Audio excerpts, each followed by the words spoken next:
Chers collègues formateurs, ce n'est pas la première fois que je vous présente une vidéo sur un whiteboard, un tableau blanc pour vos formations en ligne. Et celui-ci, qu'a-t-il de spécial? Eh bien, je pense que pour l'instant, c'est celui que je préfère parce qu'il y a vraiment beaucoup de possibilités et je viens à peine de le découvrir. Oui, c'est pour ça que je vous le présente aujourd'hui. C'est parce qu'il est arrivé en cadeau dans la dernière mise à jour de Windows. Donc, quand j'ai allumé mon ordinateur après la dernière mise à jour, eh bien, j'ai eu l'heureuse surprise de voir ce petit logo en bas de mon écran, Whiteboard. Je me suis dit, waouh, un tableau blanc. Donc, j'étais un petit peu sceptique. Je me suis dit, oui, qu'est-ce que ça va apporter de plus par rapport à ce qu'on a déjà? Il est pas mal, vous allez voir. Donc, ce que j'ai fait, eh bien, c'est que j'ai filmé eh bien, ma découverte de cet outil. Je vais vous la montrer, je vais la commenter et je vais vous la passer en accéléré pour que vous ne vous ennuyiez pas. Et ensuite, eh bien, tout de suite après, j'ai eu envie d'imaginer que je donnais une classe en ligne à un groupe d'adolescents, par exemple. Et je me suis imaginé comment je pourrais utiliser ces outils. Donc, c'est un premier jet que je vais vous présenter. D'autant plus que je ne suis pas formatrice pour des classes d'adolescents, mais je me suis mise dans cette situation en me disant que ça pourrait vous intéresser, mais de toute façon, tout ceci peut être transposable dans n'importe quel type de formation. Allez, assez parlé, on commence. Voilà, donc là, je suis plus petite pour laisser un petit peu plus d'espace. Quand je me suis connectée, j'ai ouvert l'application. Hop, Microsoft Whiteboard, ok. Ensuite, j'ai dû me connecter à mon compte Microsoft, eh oui. Et ensuite, eh bien, cliquer sur suivant. J'ai cliqué sur ne pas envoyer les données de diagnostic. Voilà, et c'est parti, on y va. Alors bien sûr, si vous n'avez pas de Windows, ça ne fonctionnera pas. Donc là, je teste les couleurs, clac, clac, clac, clac, clac, pour voir un petit peu les outils de dessin. Voilà, très classique, comme d'habitude, des couleurs, une gomme. Nouveau, une règle, donc ça peut peut-être vous servir, regardez comment elle fonctionne, en fait ça permet de tirer des traits, peut-être pour la géométrie, mais nous n'avons pas de rapporteur, nous n'avons pas de compas, donc c'est assez limité pour les cours de géométrie. Bon, mais sachez que ça existe. Voilà, ensuite j'ai testé un nouvel outil, un autre outil, l'outil lasso, je ne sais pas trop bien à quoi ceci peut me servir, à déplacer des éléments, mais vous verrez que les éléments, on peut les déplacer très facilement. Pour écrire, alors là je vais peut-être faire une petite pause pour vous, parce que ça va vite, hein. Là j'ai mis en accéléré, mais c'est très rapide. Donc là j'ai écrit avec ma souris et du coup avec les éléments qui sont là. C'est pas très joli, hein, vous voyez, donc ça peut faire rire un petit peu vos étudiants. Donc ça peut être un petit peu le côté un petit peu négatif du truc. Donc, il y a deux solutions. La première solution, eh bien, c'est d'acheter une tablette. Je vais vous montrer la mienne. Hop. Voilà une tablette comme ça coûte pas très cher. Wacom. Ça, c'est les prix de base avec un stylo, un stylet. Et du coup, quand vous écrivez ici, eh bien, ça apparaît sur votre tableau. Il suffit de le connecter à la souris. Bon, voilà, ça, c'est une possibilité. Si vous pensez utiliser souvent ce tableau, ça peut valoir l'investissement. Et puis, autrement, l'option classique, hop, je vais vous montrer. On va sortir de l'outil dessin, on va prendre l'outil texte, et puis là, on va taper le texte. Alors, vous allez voir que dans certaines circonstances, il vaut mieux utiliser ça, et dans d'autres, on va être obligé d'utiliser ça quand même. Oui, enfin, vous verrez, vous allez comprendre par vous-même. Ensuite, je teste autre chose. Eh bien, voilà, un petit post-it. J'aime bien les post-it. On peut changer la couleur, on peut écrire ce qu'on veut, mais toujours dans le cadre, dans ce carré-là, hein. Si vous dépassez, on ne voit pas tout. Il ne s'allonge pas. Ensuite, eh bien, on peut, par exemple... Alors, qu'est-ce que j'ai testé là? Allez, décide-toi. Oui, alors j'ai inséré une image de ma bibliothèque, donc de mon ordinateur. Donc là, je fais un peu défiler ce que j'ai dans mes cours. Je prends au hasard, vraiment. Alors, j'ai peut-être mal choisi parce que j'ai pris une image qui ressemble à un post-it. Mais ça, c'est une image. Ce qui est intéressant, vous voyez, on peut l'agrandir, la diminuer de taille. Donc ça, vous allez voir, c'est super pratique. C'est ce que je préfère, en fait, dans ce tableau blanc, vous verrez. Hop, donc je déplace les éléments très facilement, je les agrandis. Et ça, c'est intéressant quand vous voulez mettre en avant quelque chose pour le montrer à vos apprenants, puis ensuite le ranger à côté. Alors, vous avez aussi des grilles de notes, hein. Vous pouvez changer les titres, hein, grille de notes, vous pouvez changer et mettre autre chose. Là, je suis en train de tester, voir comment on écrit dans les post-it. On peut aussi ajouter d'autres post-it dessous, hein, et en supprimer. Donc là, j'en ai rajouté un quatrième. Je peux changer la couleur, en mettre un vert, un jaune, un rouge. Et puis ensuite, ce que j'essaye de faire, eh bien, c'est de changer de position les post-it. Ça veut dire les déplacer. Là, j'ai pas réussi. Alors, vous voyez, là, je trouve trier selon le nombre de réactions, trier par couleur ou trier par ordre alphabétique. Mais j'ai pas réussi à les déplacer manuellement. Mais c'est peut-être possible, hein, c'est la première fois que je teste. Ensuite, je clique sur liste, donc c'est une autre option. Puis là, je me suis dit, tiens, à quoi ça peut servir? Donc, je vois qu'on peut taper des choses, on peut les taper les unes sous les autres. Ça peut être intéressant. On peut liker ici. Alors, entre parenthèses, là, vous voyez, là, j'essaye de déplacer, je n'y arrive pas. Ça revient toujours au même endroit, donc ça peut être une option à voir. Et puis, alors, on peut liker. Alors, liker, c'est les personnes qui travaillent en collaboration avec vous. Voilà, hop. Alors là, je vais faire une pause, une petite parenthèse. En fait, cet outil, il a été créé non pas pour des classes en ligne, mais pour des réunions de travail. Donc, pour des collaborateurs qui travaillent ensemble avec les outils Windows. Donc, ils ont tous un compte Windows et quand ils se connectent à la réunion, ils sont tous connectés sur leur compte Windows. Et donc, ils peuvent effectivement mettre des likes, liker, voilà, mais avec vos apprenants. Je pense que ce sera beaucoup trop lourd de leur demander de se connecter à un compte Windows Microsoft. C'est illusoire de penser que cela puisse être possible. En tout cas, c'est assez compliqué. Donc, vous serez la seule connectée. Donc, eux ne pourront pas liker. Alors, c'est dommage parce que ce que ça aurait pu nous permettre de faire, c'est de leur faire des tests en direct, c'est-à-dire de poser la question ici, de proposer des réponses et ensuite vous voyez combien ont répondu ça, combien ont répondu ça. Mais oubliez, on ne peut pas faire ça. Donc, je vais utiliser ça d'une façon différente dans la leçon. On verra ça tout à l'heure. On continue. Donc voilà, je regarde un peu tous les outils. Je vois qu'on peut trier encore selon le nombre de réactions et par ordre alphabétique, mais pas manuellement. Ça, j'aime bien. J'ai transformé les points par des coches et vous verrez que je m'en servirai pour la leçon. Ça m'a inspiré, on va dire. Je peux rajouter, ça c'est super, je peux rajouter n'importe quel document. Vous me direz c'est pareil dans Zoom, oui, mais là vous verrez c'est mieux, c'est plus pratique. Là, je vais chercher sur mon ordinateur un vieux cours en PDF. Je le mets là au hasard, hein, bien sûr, le cours. Je n'ai pas préparé de cours spécialement. Et puis, vous pouvez l'agrandir et le diminuer. Alors là, je fais une petite pause. Donc là, ce qui se passe, c'est que là, j'ai testé, j'ai mis un document PDF. Je l'ai posé comme ça sur la page, mais vous verrez qu'on pourra bien le positionner plus tard. Et ensuite, ce que je me suis dit, je vais tester les autres documents. Donc, je me suis dit, je vais tester l'insertion d'un PowerPoint. Vous savez que j'adore les PowerPoint.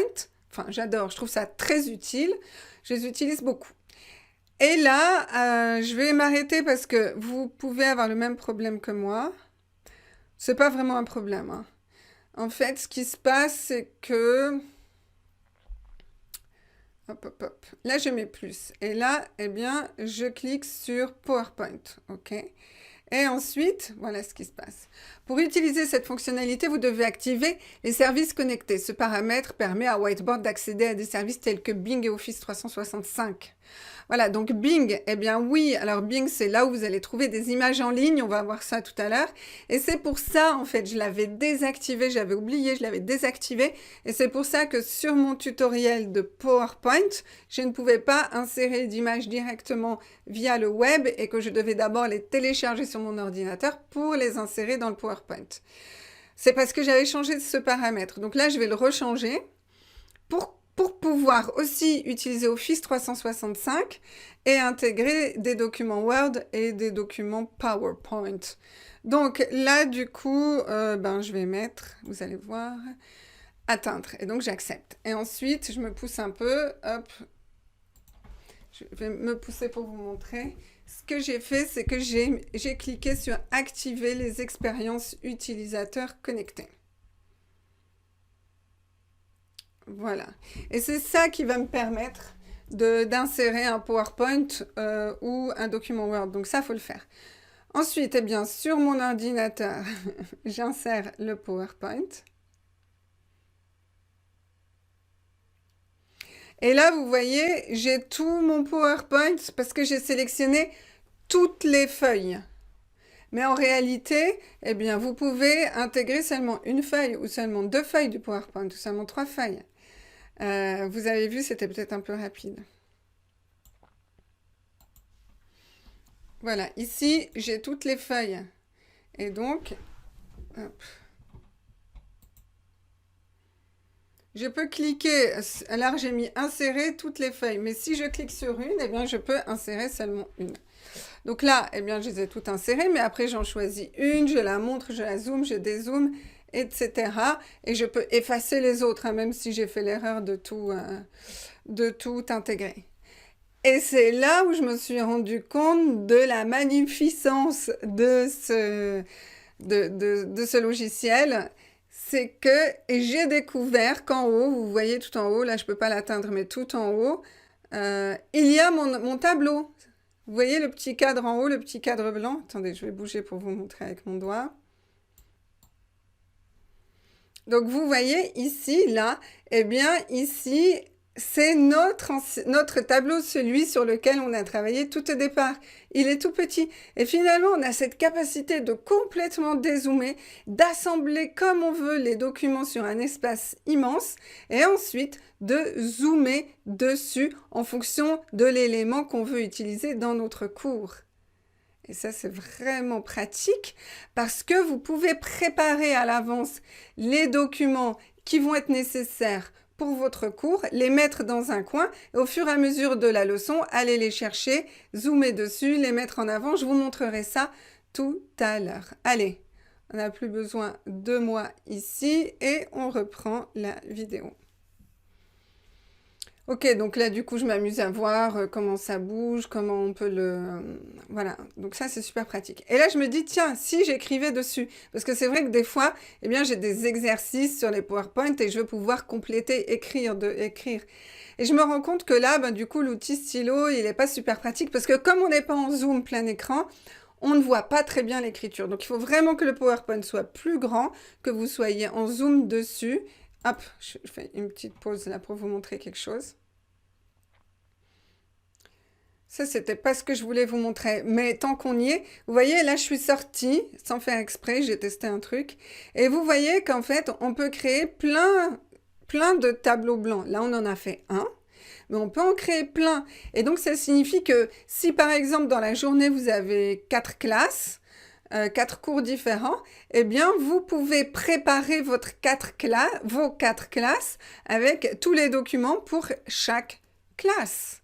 Et donc ensuite, vous cliquez eh bien, sur le tableau qui correspond à la classe du moment. Et ça, c'est parfait. Comme ça, tout est programmé à l'avance et ensuite, vous êtes tranquille pour toute la journée au niveau de la préparation des documents. Parce que aller chercher un document quand vos élèves sont connectés, c'est un peu stressant. Donc là, ça permet vraiment de tout préparer à l'avance.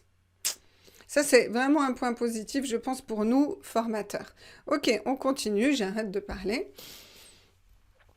Ok, donc là, je me dis, j'ai envie d'écrire sur mon PowerPoint. Donc, il faut qu'il soit grand, j'imagine. Donc, je le mets en tout grand. Et puis là, je reprends les outils. Et là, oui, effectivement, j'avais raison, je peux écrire. Donc là, je pourrais mettre un exercice et puis compléter à l'intérieur. Voilà, je vous montrerai ça tout à l'heure. Donc, voilà. Donc ensuite, je me rends compte qu'on peut zoomer, dézoomer. C'est quand même pas mal. Hop. Voilà, on peut supprimer les documents en cliquant dessus. Et puis ensuite, on peut cliquer sur la petite poubelle en haut. Vous voyez, je l'agrandis, je le diminue. Voilà. Donc ça, je vous ai déjà montré. Puis je les supprime.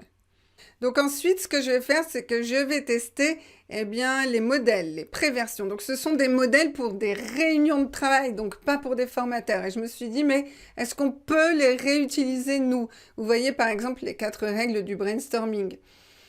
Alors vous voyez, ils ont réagencé les éléments qu'on a déjà vus ensemble, ils les ont agencés d'une certaine manière pour aider à l'organisation de réunions, la planification de projets, la gestion de projets, etc. Donc par exemple, les choses qui sont en retard, bon, etc., etc., mais ça ne nous intéresse pas trop. Voilà, donc là j'en ai testé quelques-uns. Mais on peut très bien le faire nous-mêmes, ça, on n'a vraiment pas besoin du modèle pour le faire. Celui que j'ai préféré, c'est celui-là, parce que en fait, il y avait 4 couleurs différentes, et en fait, j'ai réussi dans celui-ci à bouger les post-it, à les faire passer d'un endroit à un autre. Et je me suis dit, tiens, ça pourrait servir en classe, même si j'ai pas encore trouvé comment j'allais l'utiliser. Si vous avez des idées, ben, vous pouvez me les laisser dans les commentaires. Alors ensuite, voilà, alors je remets pause.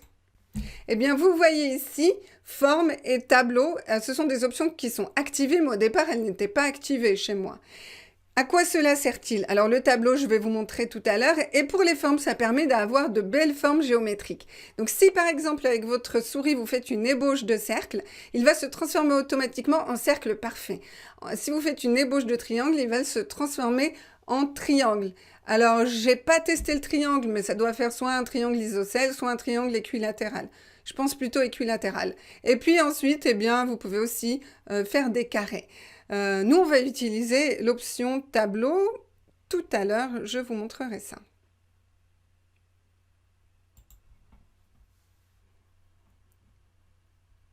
Alors là, ici, vous voyez, eh bien, c'est pour changer le fond. Alors, vous pouvez mettre des quadrillés derrière. Ça peut servir peut-être pour les cours de géométrie. Pourquoi je parle toujours des cours de géométrie? Je suis prof de français. Mais c'est parce que j'ai l'impression que les cours de géométrie, c'est ceux qui demandent le plus d'outils pour justement ces tableaux blancs. Donc, c'est un petit peu la référence.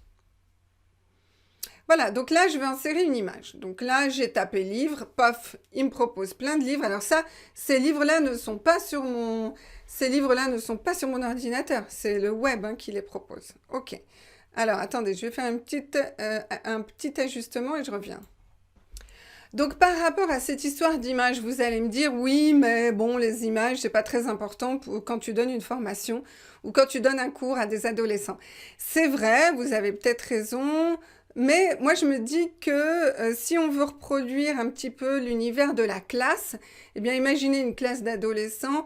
Quand ils sont en classe, leur regard a besoin de s'évader de temps en temps, de regarder par la fenêtre, et leur esprit a besoin de partir un peu pour revenir et se réintéresser à ce que dit le formateur.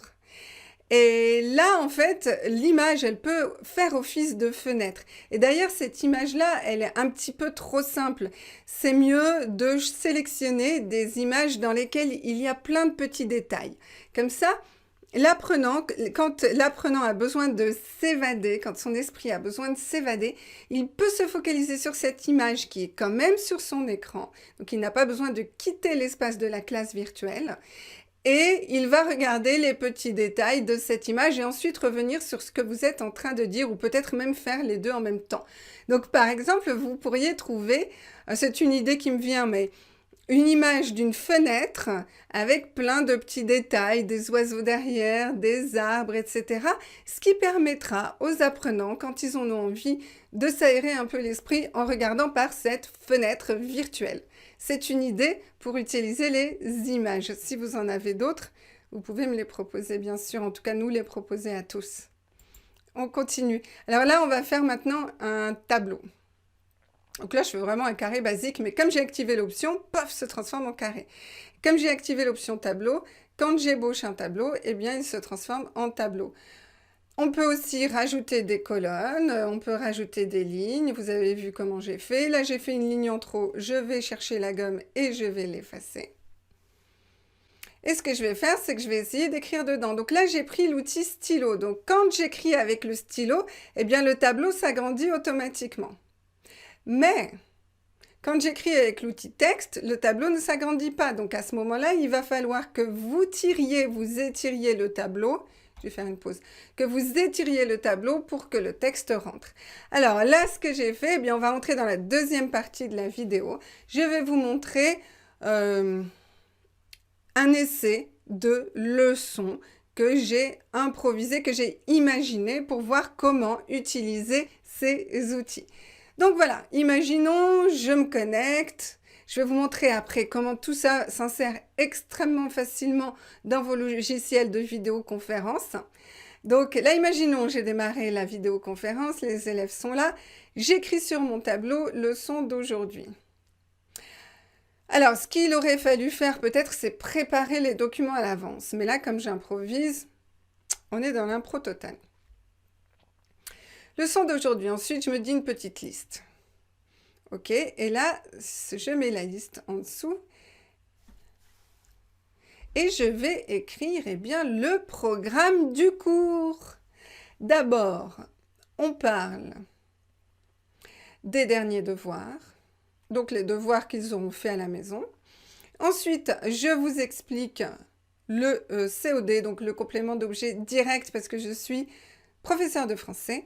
Ensuite, vous me posez vos questions et ensuite,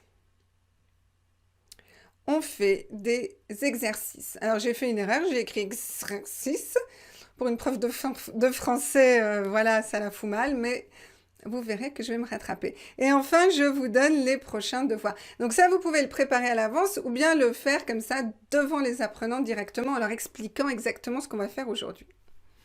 Ensuite, j'appuie sur plus comme d'habitude et mes petits post-it que j'aime bien. Et là, ce que je vais faire, eh bien, je vais écrire... Je vais attaquer le premier point. On parle des derniers devoirs que vous avez fait à la maison. Alors, dans les derniers devoirs, il y avait des points positifs. Un des points positifs, c'est que vous avez compris l'essentiel de la leçon. Ça, je m'en suis rendu compte. Et en plus, ce qui est bien, c'est que vous avez réussi à rendre tous vos devoirs à temps. Et pour une fois, eh bien, je suis bien contente. Donc, bravo à tous. Donc, ça, c'est positif. Ensuite, il y a eu des choses qui étaient un petit peu moins bien. En tout cas, je me suis rendu compte qu'il y avait des choses que vous n'aviez pas bien acquises. Et la chose la plus importante à revoir, c'est l'accord du participe passé. Donc là, entre parenthèses, je suis censée l'écrire devant les élèves. Là, je vous fais un petit peu le speech que j'aurais fait en même temps que j'aurais écrit ça. Mais là, comme je l'ai déjà écrit, vu que c'est une vidéo enregistrée, je vous explique simplement.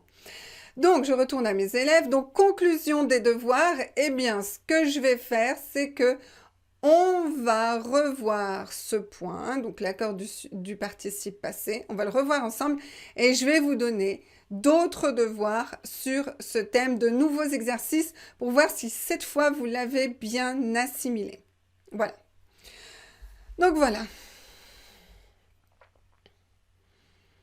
Donc voilà. Alors ensuite, une fois que j'ai fini d'expliquer tout ça à mes apprenants... Ah oui, alors vous voyez ici, j'ai dépassé un petit peu dans ce post-it. Eh bien du coup, tout le texte n'apparaît pas. Donc là, il faut vraiment écrire des choses concises sur les post-it.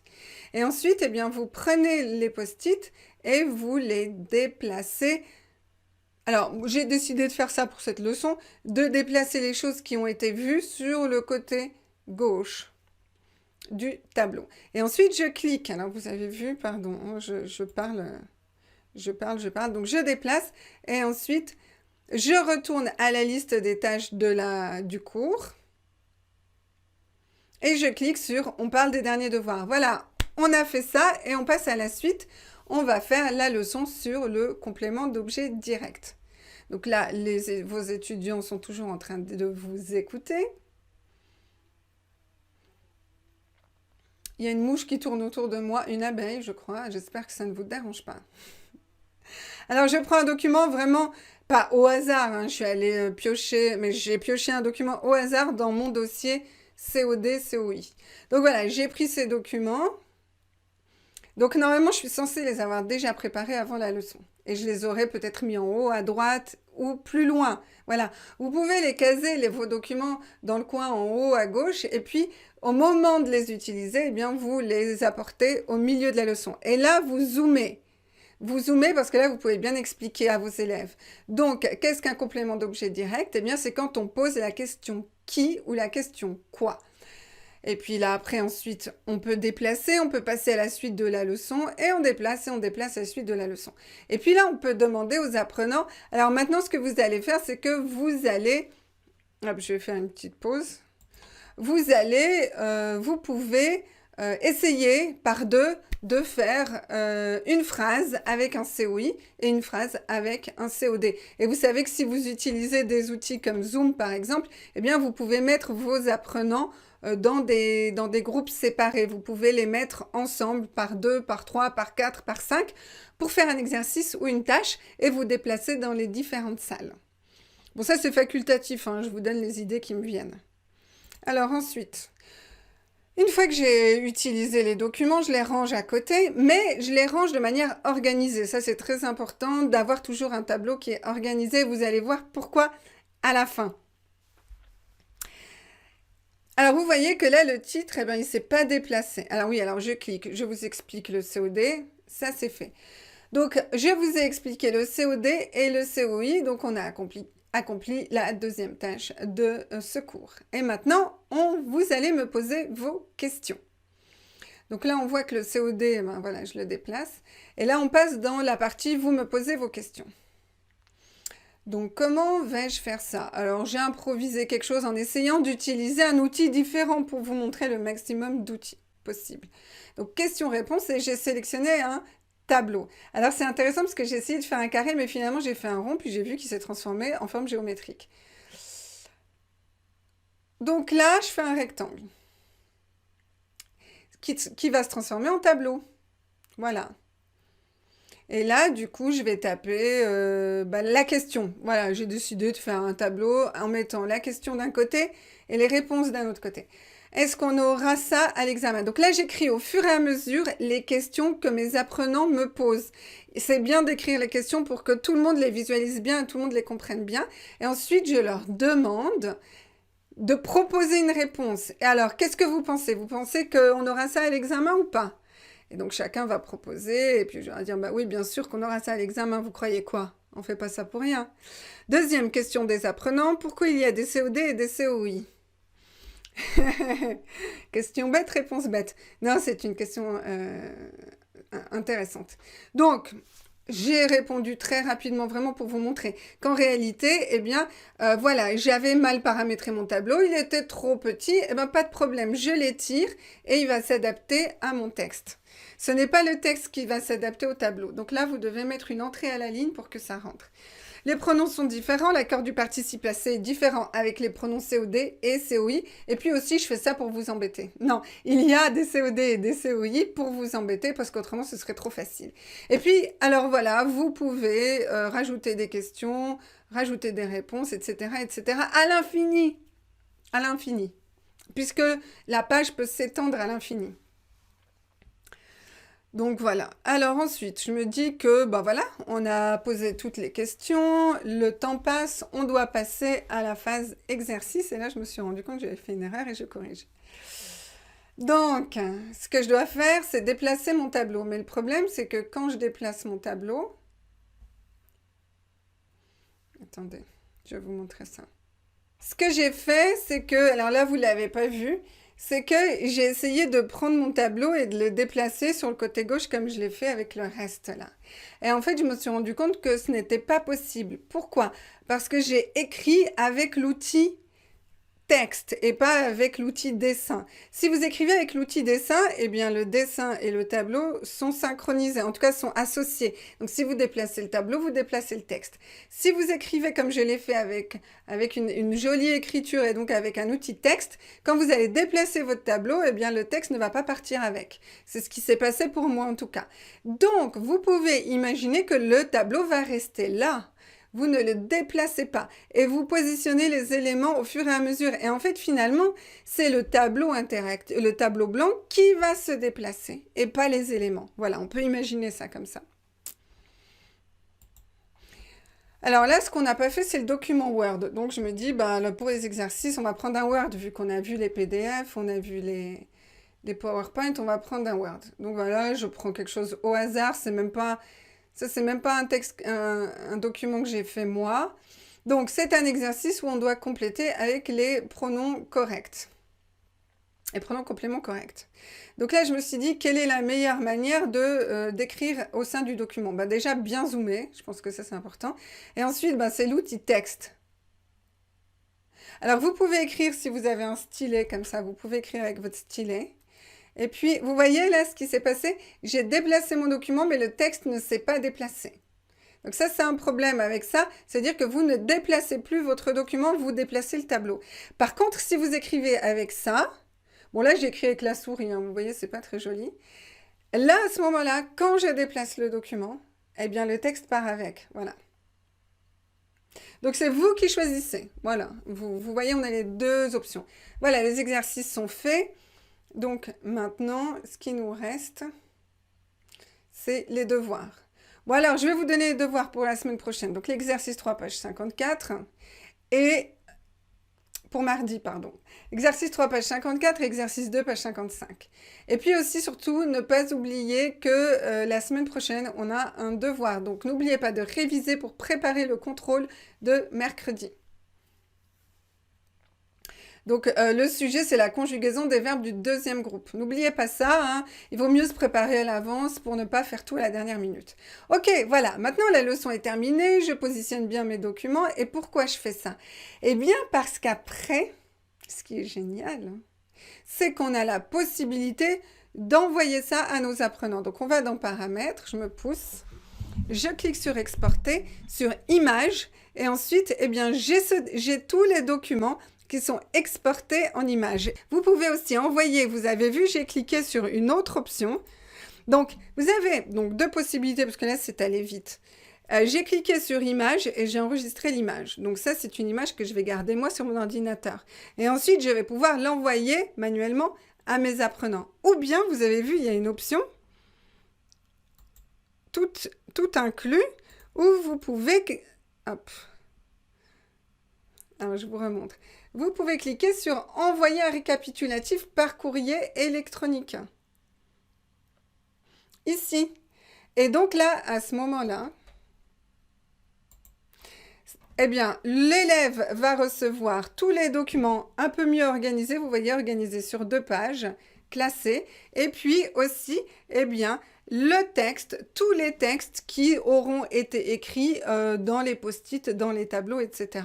Donc, c'est un récapitulatif de tout ce qu'on a écrit pendant la leçon et il leur sera envoyé directement par mail à la fin de la leçon. Hop. Donc, n'oubliez pas de changer les titres ici, hein. Moi, j'ai gardé les titres originaux, mais là, quand vous préparez votre cours, vous changez, hein. Vous mettez, ben voilà, les devoirs, les options, etc. Alors, donc, vous voyez, là, eh bien, on a fait notre classe, mais ce qu'il faut que je vous montre encore, c'est comment ça s'intègre dans un logiciel de vidéoconférence. Eh bien, c'est très simple. Alors, moi, je reprends comme d'habitude Zoom.